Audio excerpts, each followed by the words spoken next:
What is going on, guys? Judo Sloth here and welcome to this epic war recap. Again, I do apologise for the lack of videos recently. Very busy, but this war happened a few days ago. Haven't gotten around to doing the recap yet, but it was one of the most exciting wars that I have been in for quite some time. What a finish. So I did want to bring you some of the replays and some of the excitement that was going on in the final moments. War Conquest led the entire war, but we had our heavy hitters to come in and clutch some 3-star attacks right at the end of the war. You will see most heroic attack by myself. We'll bring you that in a second, but in the chat we are just gearing up for a live attack, attempting for a 3-star at Town Hall 11. So let's hang about a couple of seconds and see if we can kickstart this video with a live attack. Here it goes. Crips, one of our expert Lavaloon players, coming in on their number 20. All of the Town Hall 11s have been 2-starred, so at this point it's trying to pick up them extra points with the 3-star attacks. Let's see where he's going to start out. Quite a few spectators you can see from both clans. We were all online at the end of this. Such an exciting war.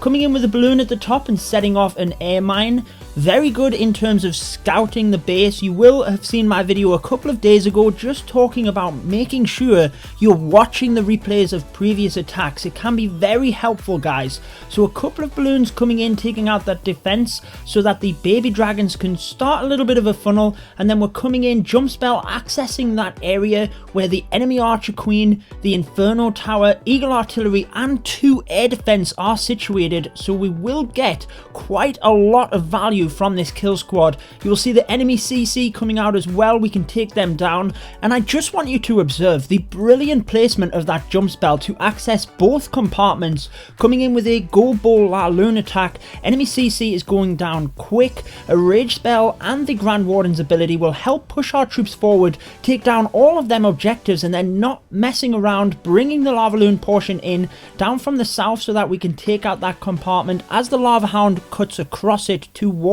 the air defense, doing exactly the same over on the western compartment, just picking off them defenses, and most of the spells will be useful for that multi-inferno. There is the freeze spell as the balloons slowly move their way over, haste spell helping to speed them up.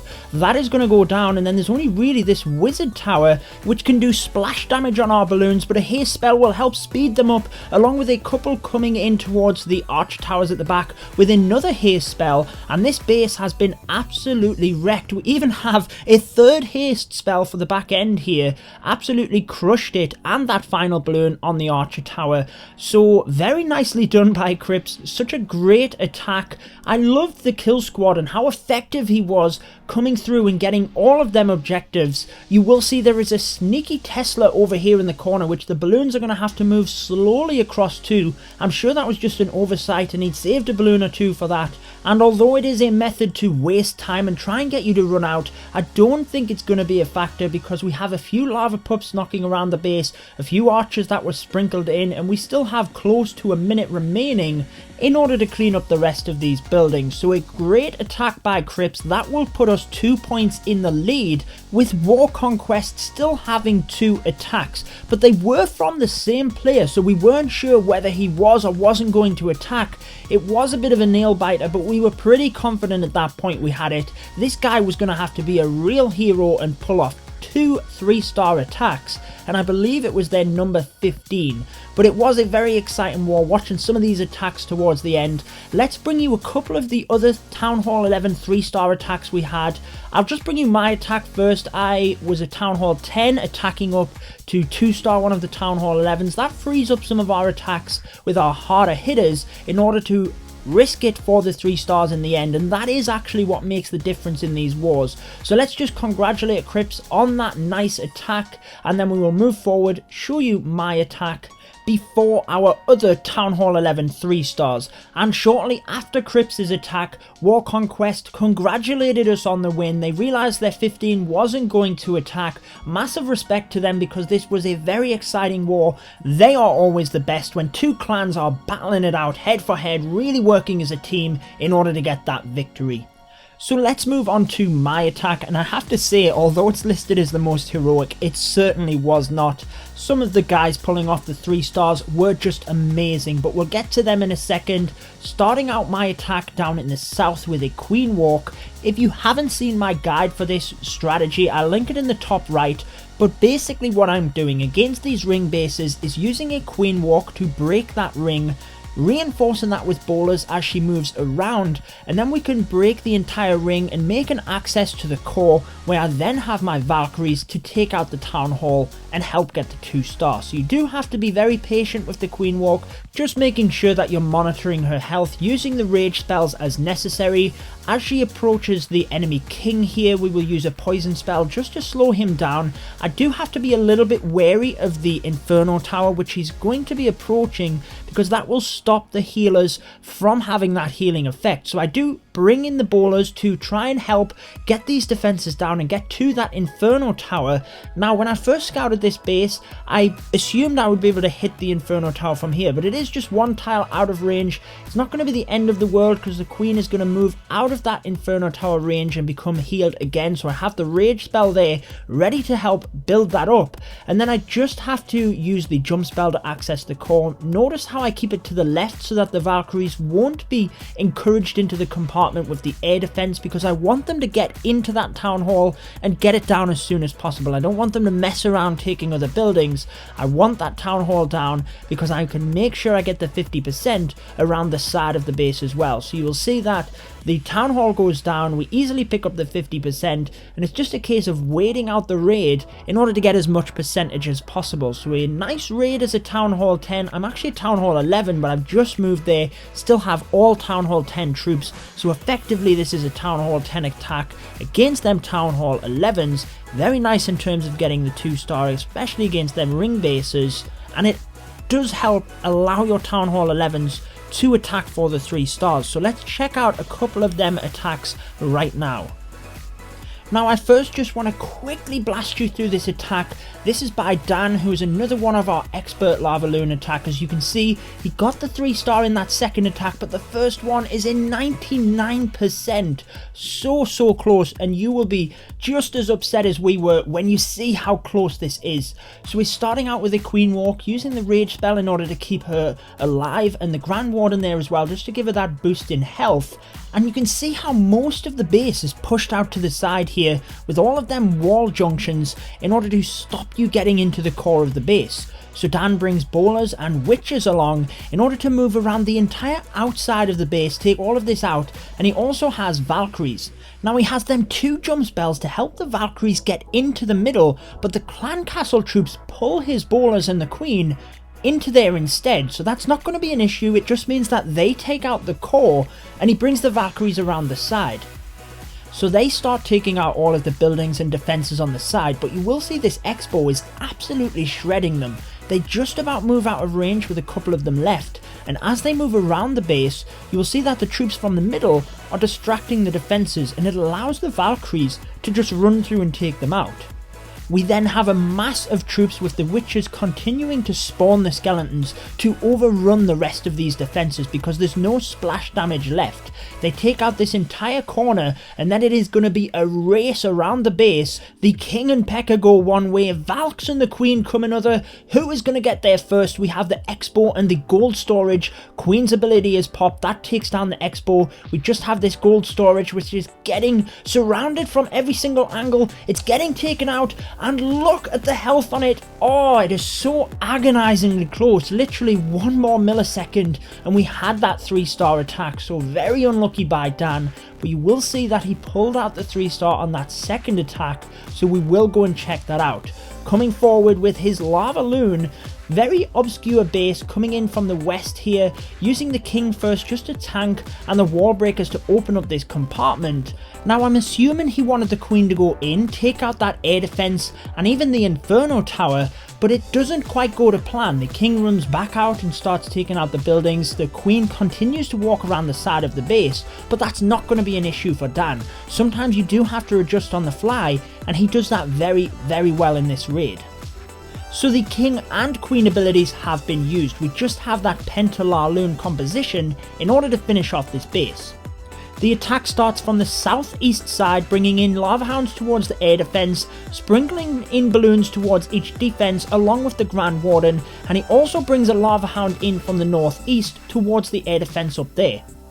The freeze spell is used quite early on the Inferno Tower down in the south here. I think he wanted that for up in the north, but the one in the south is frozen along with a rage spell, pushing a couple of balloons towards it. It's not going to go down. We did get all the defenses around it down, and the Lavaloon portion has continued with a lot of haste spells around the northern area of the base, and then he's bringing them in from the west of the base with that lava hound, taking out the defenses there. A lot to concentrate on. I wouldn't be able to keep up with this attack. I don't know how Dan does it. Lava hounds cutting in from every angle with them balloons behind to take out the defenses, but there's just this Inferno Tower, a couple of balloons sneaking across. Can they take it down? They cannot. Similar to the gold storage, it survives with the smidgen of health.